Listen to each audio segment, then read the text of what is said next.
Bom dia, meus irmãos. Infelizmente, nós ainda não podemos ter ali a nossa sala física, encontrando os irmãos, compartilhando experiências, aprendendo bastante uns com os outros.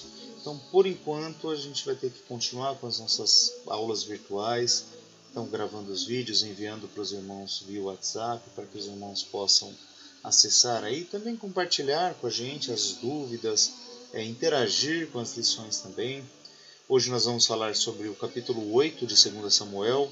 Na semana passada a professora Marisley falou sobre o capítulo 7, onde Davi, ali em uma das suas reflexões, ele começa a pensar que ele mora em um palácio suntuoso, feito de cedro, mas Deus habita no tabernáculo, ali numa tenda. Então ele conversa com o profeta Natã, que diz para ele: vai, faz como quer o seu coração. Porém, durante a noite, Deus visita o profeta Natã e fala para Natã a verdade. Olha, eu não preciso que ninguém cuide de mim, eu sou Deus. Eu não preciso morar no palácio. Eu pedi para alguém fazer palácio para mim, eu não estou pedindo. E aí o profeta Natã transmite a mensagem a Davi, ao rei Davi, e o rei Davi entende ali o recado de Deus e se quebra, se rasga diante de Deus. A lição foi profundamente explicada ali, elucidada pela professora Marisley. Foi uma belíssima lição, nós aprendemos muito com ela. E hoje nós vamos dar continuidade a esse estudo falando do capítulo 8, onde mais uma vez Davi ali entra em guerra com os filisteus. Eu confesso para os irmãos que sempre ao ler esses capítulos, a parte de crônicas, a parte de reis, Samuel mesmo, os livros de Samuel, sempre me vieram algumas dúvidas sobre essas batalhas. Por que esse povo está o tempo todo em batalha? Por que o rei Davi, o rei Saul estavam o tempo todo em batalhas ali com outras nações, com nações vizinhas?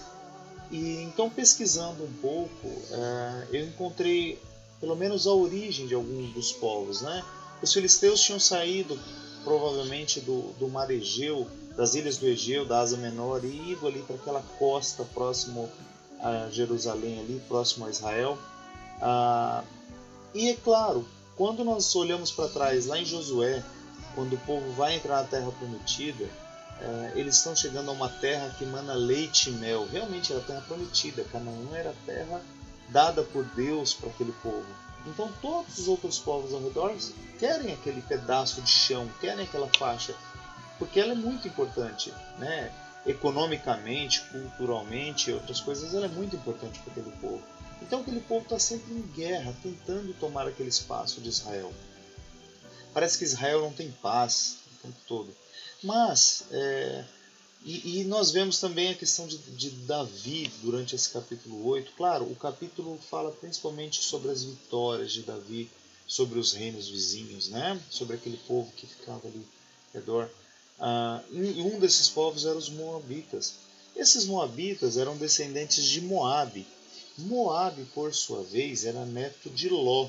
Porém, Moabe nasceu de uma relação incestuosa das filhas de Ló com seu pai.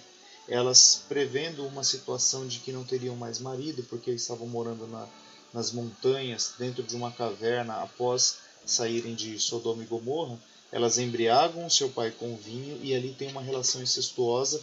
Dessa relação, um dos filhos que nasce é Moabe e dá origem ao povo dos Moabitas. É como se fosse algo não planejado por Deus. Planejado do que eu digo, quando eu digo assim, é que não estava ali no script de Deus que aquele povo existisse. Mas foi permissão de Deus que isso acontecesse. E esse povo também quer reivindicar o direito sobre aquela terra. Então por isso que essa região ali ela é está sempre em confronto, sempre em guerras. Mas uma coisa muito interessante, uma coisa eu aprendi com esse capítulo. Se nós olharmos a transição do livro de Juízes para o livro de Samuel, o povo tinha Deus como seu rei. Haviam juízes, mas quem governava o povo era Deus. Deus era o líder daquela nação. Aquele era o povo de Deus. Porém, esse povo, o povo de Israel, ficou olhando as nações ao redor que tinham vários deuses e tinham um rei. E eles sentem, de certa forma, inveja. Eles querem também ter um rei ali humano, alguém que eles olhem, que eles sintam orgulho para dizer: é esse quem nos governa. Mas esse não era o plano de Deus. O plano de Deus é que Deus os governasse. Então Deus permite que o povo escolhe e eles escolhem Saul. Então, durante todo o reinado de Saul, você não vê uma direção, você não vê o povo indo numa direção de adoração a Deus. E mesmo em guerras, o tempo todo perde guerra, perde batalha, perde soldados, ganha umas batalhas, ganha de um povo, de outro, e fica essa coisa sempre embolada. É um pouco esquisito. Porém, após a morte de Saul, Davi é ungido rei, e agora sim você vê uma postura de um povo indo na direção de Deus, porque o seu líder, o seu rei é algo que tem o coração, é alguém que tem o coração em Deus. O exército fica mais confiante, sabe por quê? Porque ele sabe que Deus está naquela batalha.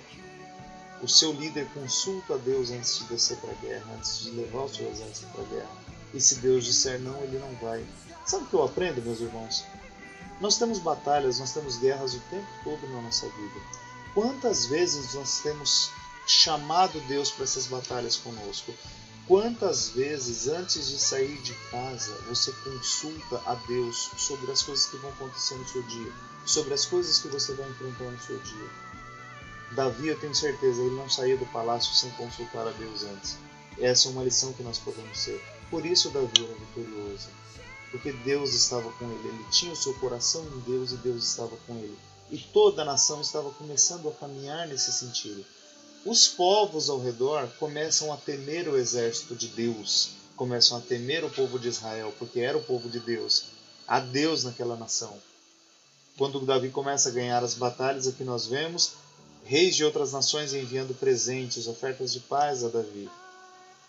Porque eles entendem que aquela nação é uma nação próspera, é uma nação vitoriosa.